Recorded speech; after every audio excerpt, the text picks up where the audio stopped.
Muito bem, e os deputados decidiram tentar votar hoje a medida provisória 870 que reduziu o número de ministérios no primeiro dia de mandato de Jair Bolsonaro. Parlamentares decidiram abandonar a ideia de recriar as pastas de Integração Nacional e Cidades, aprovada em comissão especial com o apoio do Palácio do Planalto, e o número de 22 ministérios deve ser mantido. No entanto, o destino do Conselho de Controle de Atividades Financeiras, sabe o que é? É o COAF, todo mundo já se acostumou a essa altura. Ainda é divergente. O governo deseja manter na pasta da Justiça, na pasta do ministro Sérgio Moro, e o chamado Centrão, junto com determinados partidos de oposição, tentam realocá-lo na economia. Se a MP não for aprovada pela Câmara e pelo Senado até o dia 3 de junho agora, a medida caducará e perde a validade. Com isso, os 29 ministérios do governo Michel Temer voltariam a valer. E aí, Carlos Andreasa?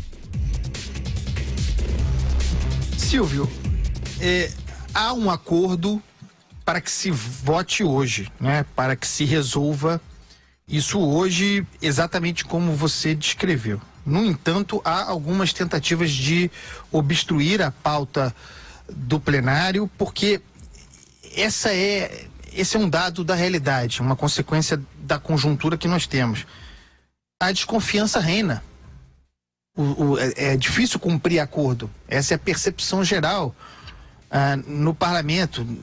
É difícil identificar, inclusive, maioria, definir interlocutores. Então, não dá para cravar que o troço será aprovado hoje, nem mesmo que se chegará à votação. A sessão está aberta, mas há um movimento para obstruir o andamento da coisa. Vamos ver como anda. Seria bom que se tirasse isso da frente e que se cumprisse o acordo. Houve um acordo inicial. Esse acordo inicial, nós tratamos dele aqui ontem, escrevi também a respeito. Esse acordo inicial tratava do desdobramento do Ministério do Desenvolvimento Regional, recriando cidades e integração nacional. Um acordo feito pelo governo.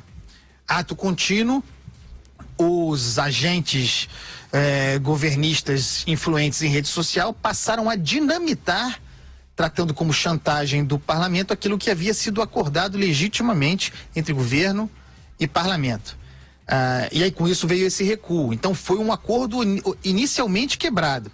Se fez outro agora, com base no fato de que não se queria mais desmembrar esse ministério, porque não tem negócio, não tem acordo, fica lá o desenvolvimento regional, se mantém a volta do COAF para a economia. Assim está, mas é um acordo feito por gente que não cumpre acordo. Então vamos ver como caminha. E quem não cumpre acordo? Todo mundo, hein? Tem gente no parlamento que não cumpre e o executivo também não cumpre. Então é difícil. É um ambiente difícil, desregrado, um ambiente conflituoso, um ambiente de crise, e é o ambiente em que se tenta fazer reformas liberais no Brasil. É difícil, hein? Pois é, fui dar uma espiada. Agora, nesse momento, o plenário, como você disse, analisa a proposta, na verdade, analisa um requerimento da bancada do PSOL, que pede votação nominal para a retirada de pauta da medida provisória, evidentemente. Vera. Eu acho difícil que haja retirada de pauta ou algum tipo de obstrução, porque o Rodrigo Maia e o próprio Centrão estão imbuídos aí da disposição de votar. O que existe é uma campanha nas redes sociais, e aí também é feita pela base aliada, pela base governista e pelas redes de apoio ao governo nas redes sociais, pela votação nominal, justamente. Mas aí a votação nominal do mérito da matéria. A votação nominal, por exemplo, do item que retira o COAF do Ministério da Justiça e o devolve ao Ministério da Economia. O cálculo do PSL e dos apoiadores do governo nas redes é que isso será suficiente para constranger deputados de vários partidos, do DEM, do PSDB, do próprio Centrão, a não votar nominalmente pela diminuição dos poderes de Sérgio Moro. Vamos conferir se isso vai ter esse efeito. Eu não vejo esses deputados preocupados com isso. O discurso que eles vão adotar é: o COAF continuará sendo o mesmo, a estrutura será a mesma, sempre foi no Ministério da Economia, sempre foi no Ministério da Fazenda, né, que antes chamava Ministério da Fazenda, e sempre atuou com independência, assim continuará. Nós confiamos na equipe do Paulo Guedes, não temos por que achar que a equipe do Paulo Guedes iria querer escamotear as investigações, Então, o que eu tenho ouvido mais é isso. Vamos ver se na hora da votação nominal, se votação nominal prevalecer, vai haver isso também, ou se eles vão recuar, se intimidar e aí fazer algum tipo de cálculo. Eu não vejo muita possibilidade de o COAF ser mantido na justiça. Isso a partir do que eu tenho conversado. Pode mudar? Pode. Vamos conferir. Isso é o que é a tônica vigente ali. De resto, o acordo para a volta dos ministérios das cidades e da integração, esse morreu mesmo, como eu disse aqui ontem. Lembrei essa coisa que o Andreasa também lembrou, que era um acordo feito com a anuência e com a participação ativa do Palácio do Planalto, que via nele a possibilidade de atrair o PP e outros partidos do Centrão para o âmago do governo, para virarem base aliada de fato, deixarem de ser essa entidade chamada Centrão e passarem a integrar a base aliada do governo Jair Bolsonaro. Então seriam recebidos com tapete vermelho.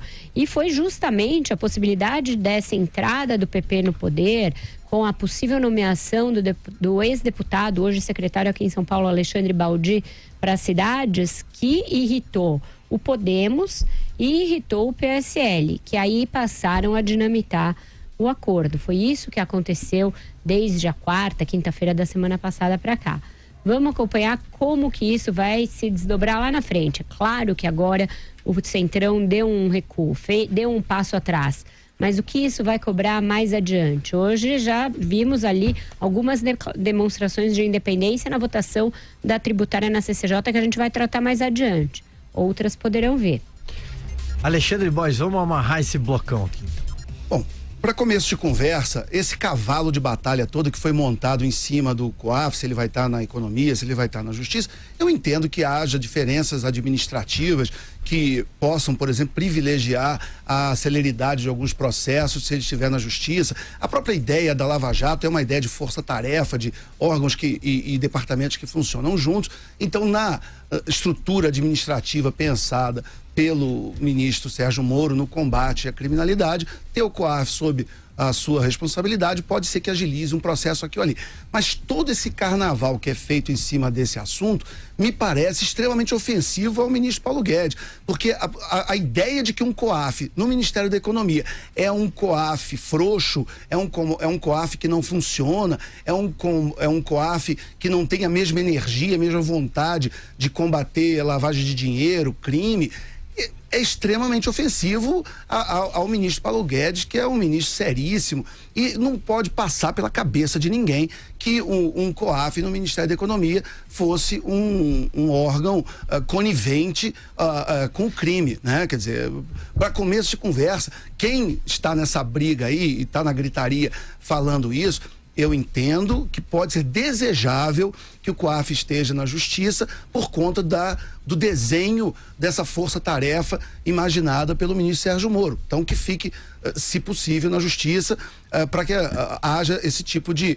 coordenação. Ok, mas o tamanho que se deu a essa discussão é indiretamente, de certa forma, uma ideia de que o ministro Paulo Guedes não deixaria que o COAF trabalhasse ao contento. Isso é um absurdo, isso não deveria passar pela cabeça de ninguém. Em relação à recriação dos ministérios, que seriam usados para acomodação de alguns membros do Centrão, etc. e tal, tem também um ponto muito importante que devia ser acrescentado, que é o seguinte: quem quer trabalhar no governo? Isso também é outro ponto, né? Tem muito deputado que não está afim de trabalhar no governo, que está afim de negociar, articular, liberar verba para o seu município, que não é nada, em princípio, errado, antirrepublicano, fisiológico. Ele tem que prestar contas aos seus eleitores, então não é porque necessariamente um deputado quer verba para liberar uma obra na sua região que isso é fisiológico, isso é errado. Agora, essa solução desenhada para que você tivesse ministérios que acomodassem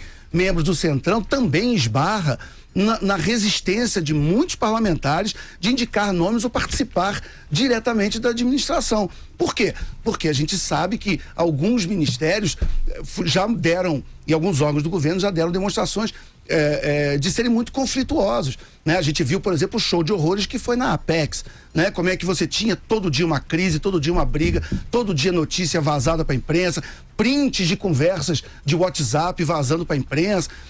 A gente viu no MEC também acontecer muita briga interna e essas brigas levando a exonerações uma atrás da outra e também vazamentos seletivos, enfim. Então, parece, né, vendido aparentemente como criar-se uma série de vagas e cargos para acomodar parlamentares ou gente indicada por membros do Centrão. Seria uma solução mágica, ideal, mas precisa combinar com os russos também. Às vezes tem gente que não tá, que quer avançar algum tipo de pauta e agenda e negociação com o governo, mas não necessariamente ir trabalhar lá, porque depois desses meses todos já se viu que não é nenhum mar de rosas trabalhar no governo.